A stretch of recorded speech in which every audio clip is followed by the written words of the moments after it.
Tere mehed! Võib-olla natukene harjumuspäratu kurb ja selline morbiidne algus, aga ma ei tea, palju teie mõtlete nende asjade peale, käite surnuaias, loete hauakividelt sünni- ja surmaaastaid ja alustate kokku, et kaua üks või teine mees elanud on. Igal juhul mina võin seda kindlasti tõdeda, et Eesti mehe eluiga on ülekohtuselt lühike.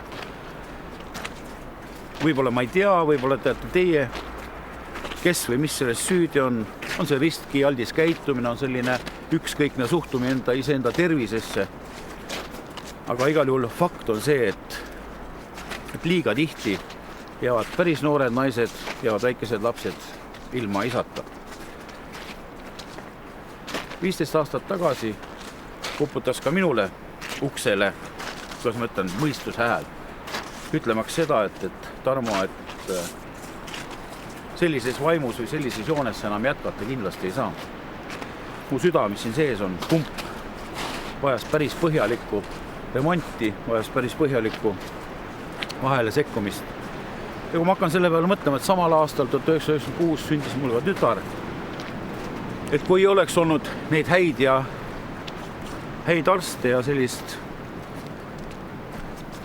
kokkusattumist, et võib-olla ma siis ei olekski näinud, et missuguseks mu tütred ja võib-olla ka isegi lapselapsed kasvanud on. Selle peale on väga-väga kurb mõelda.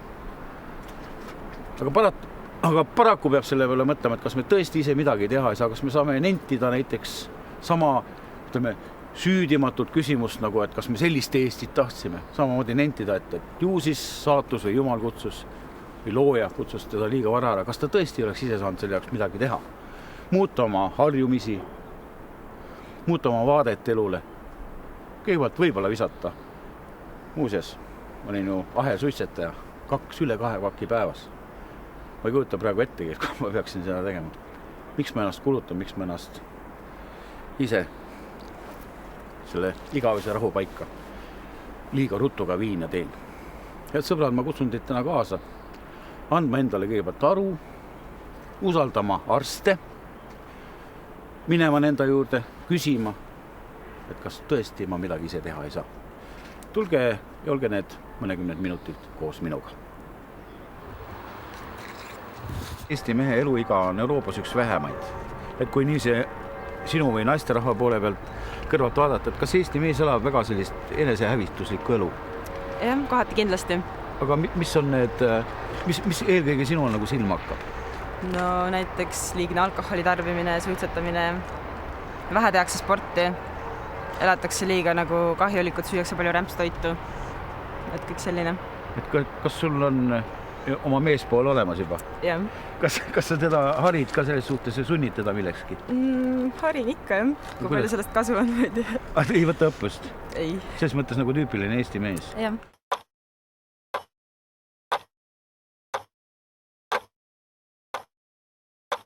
Ma ütleks, et meesterahvad minu tutvusringkonnast tegelikult elavad väga korralikult.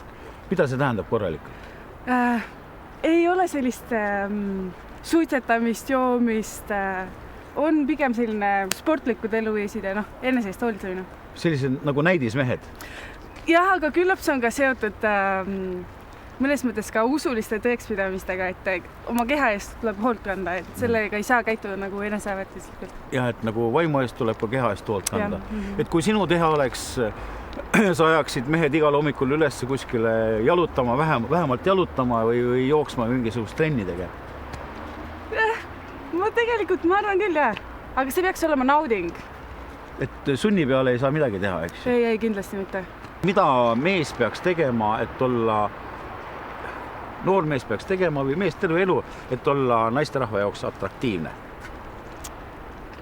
Ta kõigepealt, ma arvan, peaks armastama ise ennast. Kui ta ei armasta ennast, ta ei saa teisi ka armastada.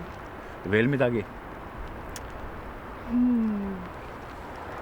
Ja selle eesmärgiga ka, et kui sellel suhtel võiks olla nagu pikem perspektiiv, siis ta peaks kindlasti olema ka tervisseisukohalt nagu niivõrd heas olukorras, et saaks minu ja mu tulevase perekonna eest ka hoolt kanda.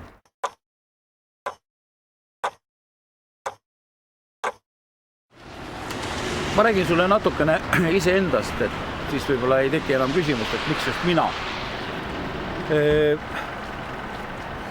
hakkasin nii-öelda riskialti eluga peale juba 14-aastaselt, kui hakkasin suitsetama. Vaatamata sellele, et esimene selline õppetund, millest ma oleks pidanud nagu mingisugustki või kellad oleks pidanud lööma, oli see, et mu isa suri, kui isa oli 42-aastane. Isa suri just täpselt nende veresoonkonna haigustesse. Aga ei teinud mina sellest välja, et mis ikka, et käisin vererõhku mõõtmas, rõhk oli tublisti kõrgem kui tolle sellisel eas noormehel võiks olla. Kehakaul oli ka võib-olla natuke liiga palju ja rohkem. Aga ma ei pööranud sellele absoluutselt tähelepanu, sest ma mõtlesin, et tervis on antud ja ju siis kõik läheb kenasti ja toredasti. Elasin nii sellist elu nagu kõik noored mehed 60-ndatel, 70-ndatel aastatel.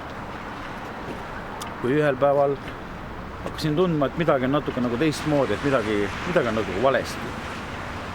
Ja kui ei oleks minu abikaasat olnud, kes ütles, et mine õige arsti juurde ja lase ikka järgi vaadata, mis sul seal on.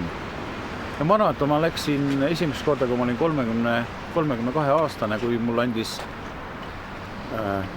tervis sellist märku, et ma ei jaksanud trepi peal ka 2 sammu astuda. See oli minu jaoks arusaamata, ma ei osanud hinnata, et mis asi see on, et kuidas saab noorel mehel niisugune jõud nagu järsku ühel päeval ära kaduda. Ja ma läksin siia samasse Tartusse, ma elasin siis Tartus Maarjamõisa haiglasse ja mul tehti selle esimene südame sondeerimine ära ja öeldi, et mul on väga suur oht, et veresooned võivad luppuda. Sain selle teada ja selle samasse kahjuks, selle teadmise ma sinna samasse arstipalatesse ka etsin. Ma tulin haiglast välja, ma elasin täpselt samasugust elu nagu ennem edasi. Kogude nende jamade ja mõttetute pahedega, kuni ma sain 39-aastaseks ja ühel heal päeval tundsin rinnus,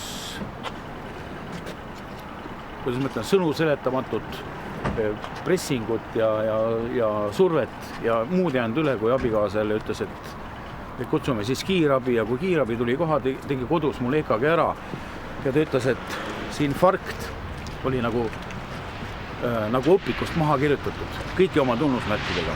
Ja kahjuks oli see infarkt nii tõsine, et juba 2 nädala pärast pidi mind opereerima, sest muidu ma oleks olnud seal samas kohas, kus me oma vestlust täna alustasime. Mul ei olnud sinnamaani erilist usku arstidesse, ma ei võtnud tõsiselt seda, mida ma kuulsin, et mees hoia ennast, hoia enda tervist, kui need viimased need lõpud kellad lõid. Ja sellepärast ma julgen sulle, kes sa minuga täna koos oled, suruda võib-olla endas maha see vale tunne või vale häbi, et mine õige arsti juurde. Kui sa ei taha ise teha, siis tule vähemalt täna minuga koos kaasa. Me läheme täna päris mitme arsti juurde, mis on mehele elus väga oluline.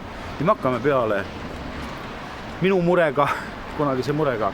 Me läheme doktor Margus Viigemaa juurde, kes on Eesti üks tunnustatumaid südamearste. Tule kaasa.